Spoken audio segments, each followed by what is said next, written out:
Bom, eu fui descobrir, que eu não sabia, que tu... primeiro que você já é pastor há um tempão, né? Eu fui ordenado em 1987. 87 eu tinha 2 anos. Então faz muito tempo. Faz 37 anos. Que você foi ordenado. 36 anos. Mas me chama a atenção que você... eu descobri que tu foi deputado. Sim. Cara, calma aí, cara. Você tava na igreja, cara. Por que tu foi se meter com esses caras? Na verdade, eu nunca na minha vida eu tinha pensado na questão política. Eu realmente fazia engenharia, estava no 3º ano de engenharia, quando eu tive um chamado, né, ministerial. Eu sempre fui uma pessoa assim, que quando eu me converti, antes de me converter, eu era um cara sangue ruim. O que é um cara sangue ruim? Não, eu era um cara muito violento, de muita briga, eu participei de gangues. E assim, é um cara que cresci, o 5º filho de uma família de 5, mas assim, muito revoltado, porque... Tu tocava piano? Eu sou pianista, toquei na noite. A galera da tua família lá, todo mundo toca um piano. Então, sou pianista, violonista, eu toquei na noite, mas eu sempre fui das brigas também. Entendi. Então, eu tinha um problema muito sério com meu pai. Com 15 anos, por muito pouco, eu não bati nele. E aí eu falei, olha, a partir de agora você não se dirige mais a mim, porque senão eu vou te matar. E de 15 anos até 19 anos, a gente nunca mais trocou uma palavra, morando dentro da mesma casa. Eu não precisava deles, porque eu tinha muitos alunos de violão, tocava na noite também. Mas eu tinha muita assim, mágoa, rejeição, porque eu cresci, eu tinha uma irmã 1 ano mais velha. E aí todo dia a gente brigava. E obviamente, menino é mais forte que menino, eu batia nela e ele batia em mim, entendeu? Entendi.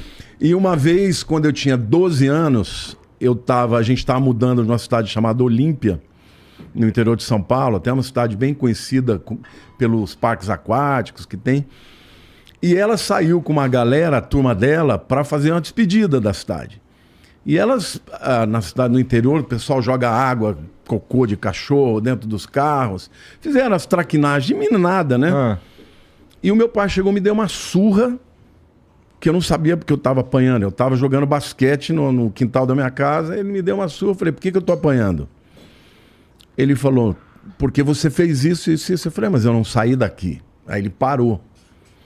Quando ela chegou, ele falou, onde você estava? Ah, pai, eu estava fazendo isso. E o Lamartine? Não, ele não foi. Ele não encostou um dedo nela e não me pediu desculpa. Naquele dia eu falei para ele, escreve o que eu estou te falando. Um dia eu vou te bater, essa surra vai ter volta. 12 anos. E assim, com 15 anos, meu pai uma vez tinha dito para mim assim, olha, se um dia eu te pegar fumando, você vai engolir aceso. Meu pai era um homem italiano, sabe, aqueles caras muito rígidos e tal, e eu sempre fui muito questionador e tal. E naquele dia ele estava recebendo um primo dele, amigo de infância, e o camarada chegou e falou, você quer fumar? Você fuma? Eu falei, fumo sim. E comecei a fumar. Só pra fazer raiva. Pra fazer raiva. Quando o cara foi embora, ele falou, pô, você fez isso comigo, e se levantou pra ir. Eu fui pra cima dele. Quando ele viu a minha cara de ódio, ele fugiu. E nesse dia eu falei, olha, a partir de agora, nunca mais se dirija a palavra em mim, senão eu vou te matar. E dos 15 anos aos 19, eu fui capoeirista, fazia parte de gangues, entendeu? Na escola. Ou seja, a igreja meio que te salvou de tu, sei lá, bater no teu pai, de tu morrer. Não, me salvou porque, na verdade, eu me sentia muito rejeitado. Porque por pior que você seja e tal, você nunca está sempre errado numa relação. E numa relação que você tem uma irmã que nunca apanha, você apanha todo dia, alguma coisa está errada, né? E assim, já minha mãe não. Minha mãe, ela sabia lidar comigo. Porque eu tinha um talento musical muito grande. E assim, eu brilhava com isso. Porque eu tenho ouvido absoluto, é uma coisa raríssima, entendeu? E aí, eu tinha um problema com a minha irmã, embora amasse muito, que era tipo da minha idade, só que cresci batendo nela. Depois pedi perdão, tudo, mas batia mesmo. E quando eu fui para um acampamento, na época, uma amiga da minha mãe falou, olha, vai ter... Eu namorava uma menina há 3 anos, todo carnaval a gente viajava junto e tal. Ela falou, olha, vai ter umas meninas muito bonitas lá. nesse acampamento. Você vai se encantar com as crentes. Aí eu falei, eu vou azarar as crentes. Eu vou lá para azarar essa turma. E quando eu cheguei no acampamento, tinha 800 jovens. E eu levei um monte de garrafa de uísque, levei isso. O que te convenceu aí pro acampamento dos crentes foi a mulher. A mulherada, e eu queria azarar, eu queria apavorar no sentido, sabe, de causar um problema e tal. Só que aconteceu algo muito forte, porque na primeira noite, tinha até uma moça no meu prédio, cantava muito bem. Tinha uma voz linda, chamava Eliana. E eu era um baita violonista, eu tocava Baden Powell, Paulinho Nogueira, tocava tudo de ouvido. Então eu ficava tocando, a mulherada em volta, e eu cantando, né, o dia inteiro ali na época das férias. E ela vinha ali e falava assim, olha, um dia ainda você vai se converter. Eu falei, eu vou te converter pro mundo. Você vai descobrir os prazeres, você não ser uma crente idiota. Eu era nesse nível. E aí ela falava, um dia você vai ser pastor. E naquele dia, ela estava nesse acampamento e ela cantou uma música, mas tão linda, que na hora que ela cantou eu já me arrebentei. Com uma música que uma pessoa cantou? Começou a cantar, Deus foi falando comigo. E a hora que eu vi, eu estava totalmente quebrantado, mas sabe? Você estava muito frágil também, né? Eu estava cansado de sentir raiva. Entendi. Tava no fim O cara de 19 anos... Sabe, cresci ouvindo as mães dos meus amigos dizendo, ó, não anda com esse moleque porque ele vai te levar pro mau caminho, entendeu? Era assim, eu era ruim, eu era um cara machucado, na verdade tinha muitas feridas. E a minha maneira de reagir sempre foi com violência. Só que eu tinha esse lado artístico, musical, e música sempre mexeu comigo. E naquele dia, depois da música, veio a palavra. E a palavra era como se o cara estivesse falando da minha vida, entendeu? Nunca tinha ouvido isso. Aí eu falei, quem que foi o desgraçado que contou a minha vida para esse cara? E na verdade era o Espírito Santo que estava falando comigo. E naquele dia, quando um detalhe que eu preciso contar é que eu não conseguia parar de fumar. Eu fumava desde os 11 anos. Com 11 anos eu comecei a fumar cigarro de cipó. Sabe essas trepadeiras que crescem em árvore? Eu pegava quando ficava sequinho e fumava. Eu pegava, meu pai fumava, minha mãe fumava, eu pegava os bituca dele e fumava. Então eu ficava, nunca consegui parar de fumar. E naquele dia, quando o camarada fez o apelo, dizendo, olha, Deus te ama, Deus te perdoa. Eu falei para Deus assim, eu falei, ó, Deus, eu queria muito acreditar que isso é verdade. Mas eu vou fazer uma prova aqui. Isso era uma sexta-feira, 27 de fevereiro, sexta de carnaval de 1981.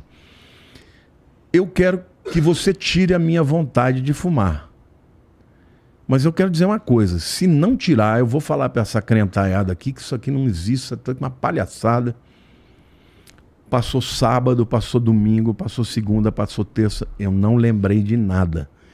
O cigarro estava lá embaixo da mala e eu assim, minha mãe botou um monte de roupa para mim, mas você sabe como é que moleque, né? Eu não lembro nem se eu troquei a cueca. Era todo dia a mesma roupa, ou seja, eu não cheguei lá no fim. Quando eu voltei do acampamento, que nós paramos, o ônibus parou num posto, que eu vi um cara acendendo cigarro, eu comecei a chorar. Porque eu descobri que Deus tinha me aceito. E Igor, nunca mais eu senti vontade na minha vida. Nenhuma vez. Quando eu cheguei em casa, a primeira pessoa que eu procurei foi meu pai. Falei, pai, eu queria te pedir perdão. A partir de hoje o senhor tem um filho diferente. Ele ficou meio assim, né? Falou, o que aconteceu e tal. Aí minha mãe era de origem evangélica, contei para ela, falou, filha, mas a gente fuma, você não vai sentir vontade? Eu falei, mãe, Deus tirou com a mão. É como se eu nunca tivesse fumado. Se eu nunca tive um milagre na minha vida, esse eu tive. Porque eu nunca mais na minha vida eu senti vontade de fumar. 8 meses depois, e eu mudei mesmo, eu passei a ser um filho diferente, sabe? 8 meses depois, meu pai, que era um cara italiano, filho de italianos, católico, coroinha de igreja, ele me chamou no quarto dele e falou, meu filho, eu queria que você falasse do seu Deus para mim. Eu falei, mas por quê, pai? Ele falou, porque o que aconteceu com você é diferente. Eu queria que acontecesse comigo. Eu não tenho o mesmo filho. E ali eu entreguei a minha vida para Jesus. Eu entreguei a vida dele para Jesus. Aí ele falou assim, você me batiza? Eu falei, pai, eu não sou pastor. Ele falou, mas você vai ser. E Igor, eu estava no 3º ano de engenharia civil, eu abandonei, fui fazer o seminário de teologia, a faculdade teológica, me formei em 87, em 87 eu fui ordenado, a primeira pessoa que eu batizei nas águas foi meu pai. Porra, que virada, cara. Cara, o meu pai assim, se tornou um grande amigo. Depois eu descobri que todas as características que ele tinha de qualidades, ele era musical também, meu pai era poliglota, eu adoro línguas, sou autodidata, estudei tudo sozinho, nunca fui para uma escola de inglês, de francês, de nada dessas línguas, aprendo tudo sozinho. Isso veio dele. Mas assim, na semana da morte, ele me chamou e falou, filho, eu quero te agradecer porque você orgulha o nome que eu te dei.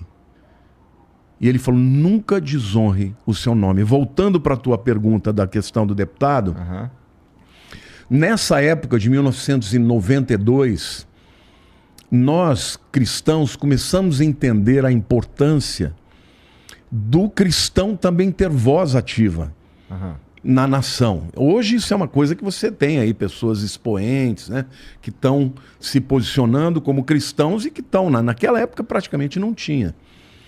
E aí eu fui, me candidatei, fiquei na primeira suplência, mas 2 anos depois me assumi, né, definitivamente, depois me reelegi mais uma vez, até que eu senti de Deus que eu deveria voltar para a igreja, porque a igreja sofreu muito na minha ausência.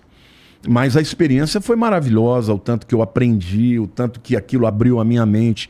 E hoje eu intercedo pela nação, oro pelo Brasil, porque acho que nós, mais do que nunca, precisamos de homens e mulheres que tenham voz para lutar pelos nossos princípios em todos os sentidos, inclusive na Câmara, né? E no Senado. Tá.